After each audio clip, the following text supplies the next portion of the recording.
Bonjour et bienvenue dans ce 43e épisode du journal d'une agoraphobe. On continue ensemble le défi J'envoie. Un épisode par jour, tout au long du mois de janvier, avec chaque jour une petite consigne pour pimenter l'aventure. Aujourd'hui, la consigne est parle d'une rencontre marquante qui a changé ta vision du monde. Alors oui, évidemment, comme tout le monde, j'ai vécu des rencontres marquantes qui ont chamboulé ma manière de voir les choses. Mais, vous le savez, ici, ma mission est claire. Partager avec vous mon parcours de guérison, donner des pistes à ceux qui en ont besoin et surtout contribuer à briser les tabous autour d'un sujet qui stigmatise encore beaucoup trop de personnes.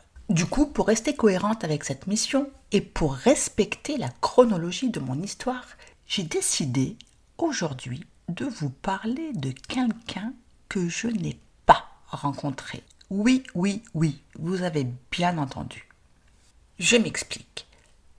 Vous le savez, je suis dans une période où je n'ai pas trop le choix. Je déménage dans quelques mois dans une maison un peu excentrée.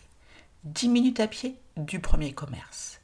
Autant vous dire qu'aller mieux, ça devient urgent. Je dois absolument me préparer pour le jour J, trouver une méthode qui me permettra d'être autonome. Et c'est là que je vous parle de cette personne que je n'ai pas trouvée.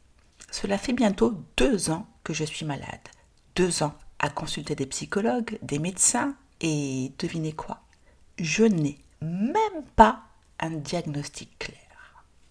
Mon psy me parle de burn-out. Il me dit que je devrais envisager un traitement médicamenteux. Mon médecin, lui, dit que ce n'est qu'un petit coup de mou et qu'un traitement ne serait pas approprié. Et moi, je suis là, entre les deux, complètement perdue. J'ai posé des questions, beaucoup de questions. Est-ce qu'il existe un test psychologique que je pourrais passer, un protocole qui pourrait m'aiguiller? Mais non, rien, pas pour moi en tout cas. Et ça, c'est frustrant. Parce que, franchement, imaginez un patient qui se casse une jambe.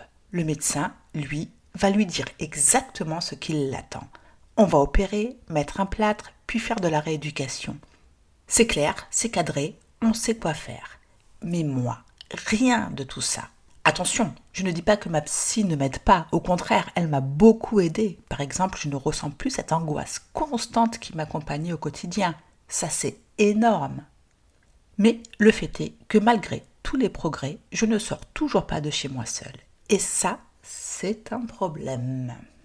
En résumé, je vais mieux, mais pas assez bien. Et c'est pour ça que cette rencontre manquante me hante un peu. Parce que je sais qu'il me manque quelqu'un, une personne, un guide, un diagnostic, une méthode claire pour avancer et vraiment tourner la page.